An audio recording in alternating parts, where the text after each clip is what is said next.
The purpose of today's meeting was for the Honorable Minister to appreciate the developments that have been happening in Ruwa for the past few days, the past few years, sorry. So we started off with the townhouse, we went to the clinic, we then went to appreciate a partnership that we had with a private developer where they put up a beautiful ablution facility for the public. We want to expand that idea to other areas and sort of upgrade our sanitation standards. Then we toured one of our schools that we've recently built. I guess that makes them the four. There's the school, there's the townhouse, there's the clinic, which is actually like a hospital in terms of its size and the potential to serve the community. And then lastly, the ablution facility. I think it's all in chasing the objectives of NDS 1, as well as our Vision 30 objectives. We are trying to sort of keep up with the world trends in terms of development. Vision 2030, for it to be achieved, we need to think differently. We need to resource ourselves. We need to find partners in terms of development, PPPs, as they are usually called. We need to engage the NGO sector and pool our resources so that we can meet those objectives. So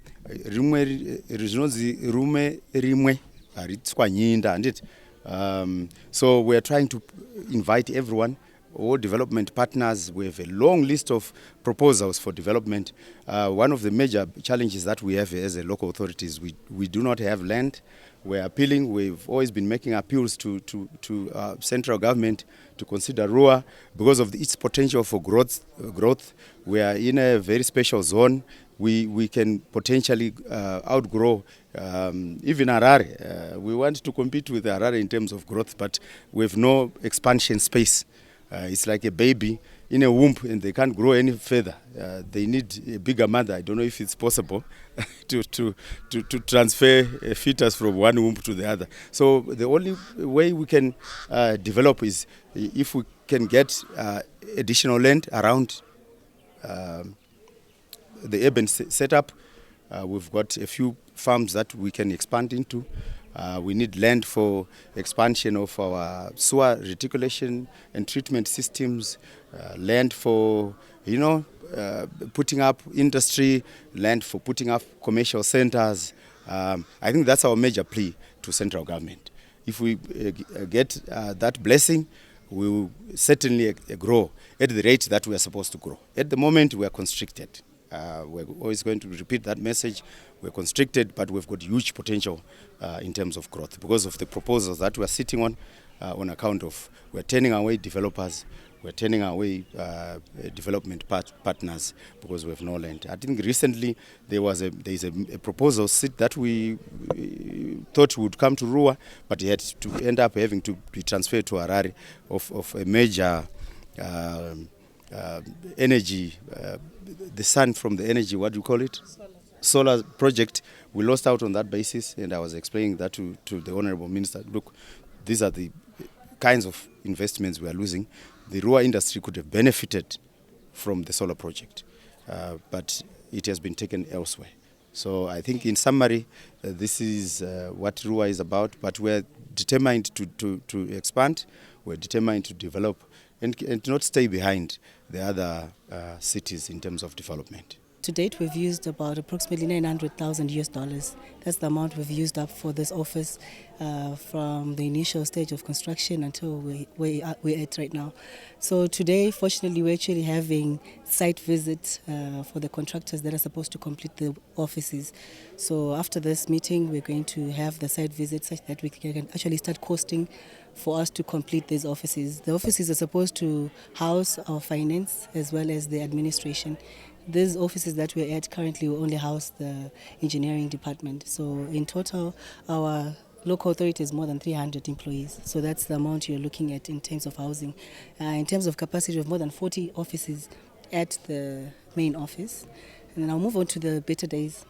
better days. It's an ablution facility. It's public. We actually intend to make sure that the rest of the public facilities that we have are going to be at that standard. And it was for 17,000. That's the amount it is, US dollars, construction of that facility, as well as the finishes.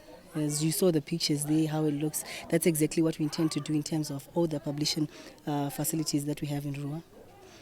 On our way to the school, we passed through a development which is Silverbrook. This is one of the properties that Ruwa Local Board administers. So to cap the issue of non-development by developers, we have resorted to making sure that before any development is done, before any schools are or houses are constructed, they need to have compliance first. So that's an area where there is compliance. They have the roads, the water, sewer services that are already in place. We then went to the school. The school, we've got 2 blocks that are there. One that we did as council completely, but all these projects are using devolution funds as well as council funds. For the school as well, the SDC came in to assist as well in that school. And the total for the 2 blocks is 75,000 US dollars.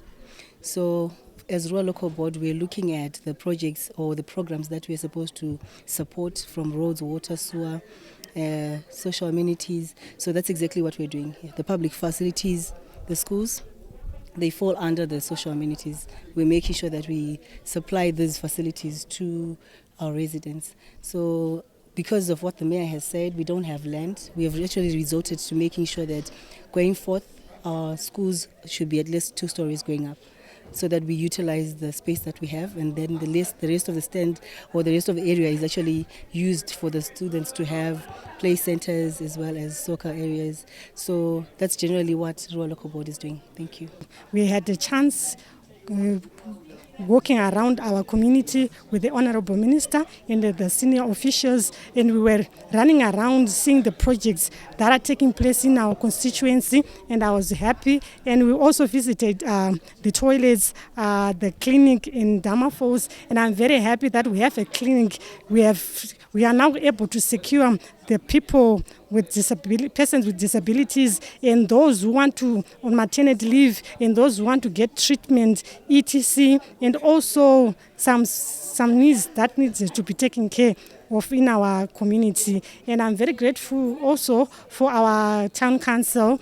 They are taking care of me, and I'm very happy about that. The town secretary, the admin manager, all the officials, even the councillors. So what I'm asking from the minister, we want to upgrade the status of persons with disability here in our community. We want good roads, we want good toilets, whereby we can have ramps, whereby we can we have shops which are accessible for everyone.